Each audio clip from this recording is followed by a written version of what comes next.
Bom dia, igreja, graça e paz da parte do nosso Senhor Jesus Cristo. Que alegria mais uma vez estarmos juntos para compartilharmos da palavra de Deus. E o nosso propósito aqui, como vocês bem sabem, é a gente ser o mais claro possível naquilo que o capítulo está tratando. Hoje nós estaremos estudando o capítulo 6 da carta aos Hebreus. Mas antes disso, vocês já sabem, né? Vocês já estão até imaginando o que eu vou falar. É isso mesmo.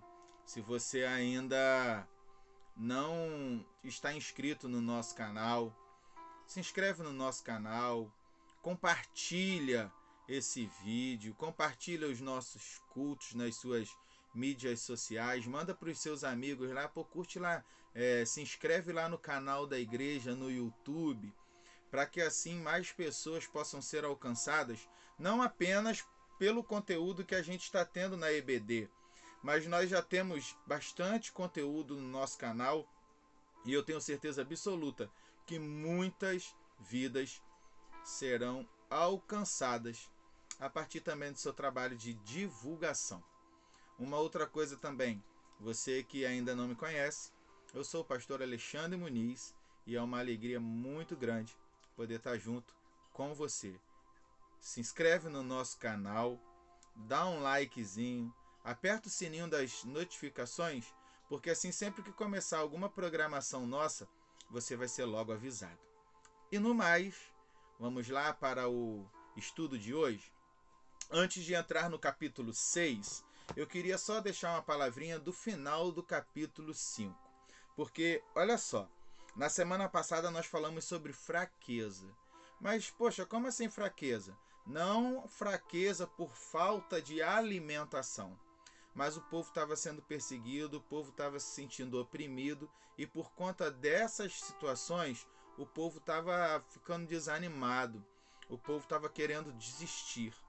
Mas o desejo do Senhor para as nossas vidas não é esse. Principalmente porque o próprio Jesus falou que não seria fácil. Então, como o capítulo 5, no final dele falou, e entrando no capítulo 6, eu tenho uma ideia para te dar. Se você já é maduro o suficiente, você entende que esses obstáculos existirão no caminho. Mas fique ciente que o sacrifício de Jesus é o suficiente para as nossas vidas. E por que eu estou falando isso? Porque logo no início do capítulo 6, o autor da carta ele começa falando acerca de obras que os cristãos, os judeus que já tinham se convertido a Cristo, por conta de tudo o que eles estavam passando, alguns estavam voltando às velhas práticas. E quais são essas velhas práticas? Sacrifício. Uma delas, pegar o sacrifício, fazer toda aquela situação a qual era relacionada a entregar um sacrifício para o sacerdote, para que o sacerdote pegasse e aspergisse o sangue do sacrifício e depois adentrasse o santo dos santos com aquele sacrifício para poder pedir perdão pelo seu pecado. Meu irmão, minha irmã, meu amigo, minha amiga, nós estamos estudando e hoje fica muito mais claro para a gente. Mas é um alerta que ele quer dar para quem também conhece já a palavra de Deus. Nós não estamos livres de voltarmos a velhas práticas. Portanto, fica ligado, porque o que Jesus fez, como eu falei antes, já é o suficiente. Antes existia uma aliança. Então, a antiga aliança já passou. Com Jesus, ele cumpriu tudo. Ponto. Jesus morreu e ressuscitou. Existe uma nova aliança. Então, vamos viver esta nova aliança. Um outro detalhe que esse capítulo também trata é uma discussão acerca da perda ou não da salvação. E aí você pode até querer pegar pilha comigo, mas eu não vou esclarecer isso de forma detalhada aqui. E aí você pode perguntar: então o que você está fazendo aí?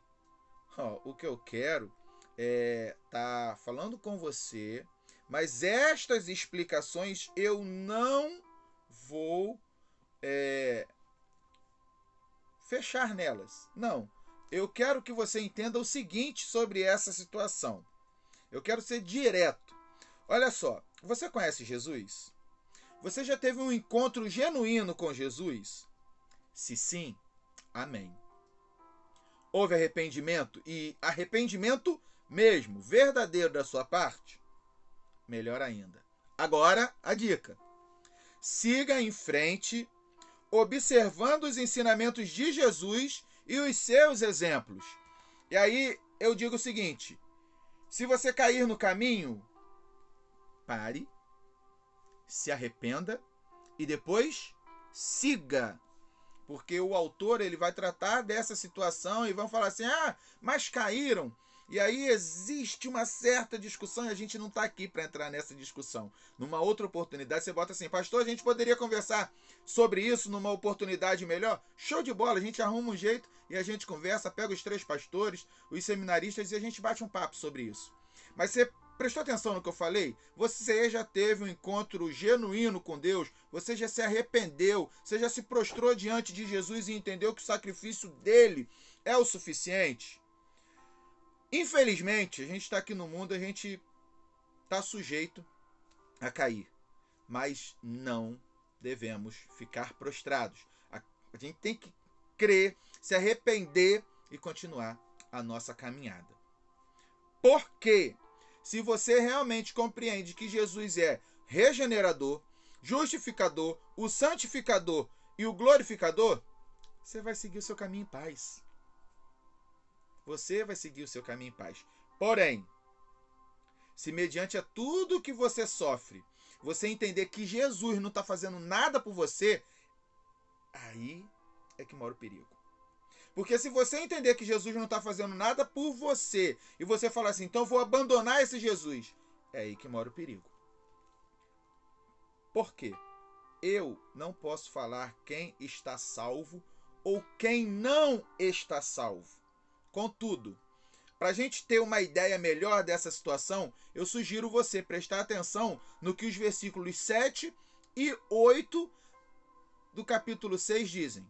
E aí você vai entender o porquê que eu não quis entrar neste assunto, neste mérito aqui no vídeo. Mas lendo os versículos 6 e 7 do capítulo...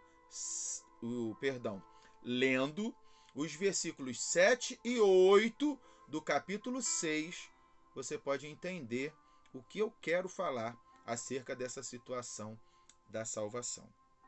Por quê? Deus vê todas as nossas ações. Então qual é o nosso papel? O nosso papel é persistir. Continue acreditando nas promessas dele. E aí, por falar sobre o assunto de acreditar nas promessas, olha quem o autor traz como exemplo: Abraão. E eu vou te dar um papo. Para nós é muito mais fácil acreditar, porque a gente tem tudo escrito. Temos uma infinidade de comentários, temos muitos vídeos, então para a gente é mais fácil acreditar, não é? E olha como Abraão é chamado. Abraão é chamado o pai da fé. Por que isso? Porque Abraão acreditou na palavra de Deus. Gente, Deus não é nós, e o capítulo trata sobre isso. Deus não é igual a gente que muda de plano e de pensamento como se a gente estivesse mudando de roupa. Não. Deus não mente e Deus não muda. Sendo assim, mantenha-se firme. Mantenha sua fé firme nele. E ele fala sobre a questão da âncora, finalizando esse capítulo. E aí eu fiquei refletindo no seguinte: ele fala que sejamos firmes como uma âncora. A nossa fé seja firme como uma âncora. E eu fiquei pensando assim: olha o tamanho do navio e olha o tamanho da âncora. Mas é a âncora em si que segura o navio? Para a âncora segurar o navio, ela precisa estar firmada em alguma coisa. E aí eu fiz uma viagem. que para a minha fé, para a minha vida, ela ter uma direção, a minha âncora precisa estar firmada em Deus. Então, eu continuo a caminhada, eu peço forças a Deus, enfrento as minhas adversidades e creio que eu vou vencer. Porque se Abraão, sem ter todos os exemplos que ele teve, ele conseguiu vencer, por que que eu, tendo todos os exemplos que eu tenho hoje, não como Abraão teve, não irei conseguir? Então, meu amigo, minha irmã, a ideia que fica é a seguinte: não volte atrás. A minha oração hoje é para que nós estejamos com a nossa fé depositada em Cristo, entendendo que tudo o que Ele fez nos mostra que não precisamos voltar atrás, muito menos perder a esperança. Pois se foi Deus que fez a promessa, ela se cumprirá. Esteja sensível a Deus, assim você saberá identificar quando é Ele que está falando ou não. Tão somente esteja sensível a Deus. Deus abençoe e que o Espírito Santo possa completar no seu coração essa mensagem.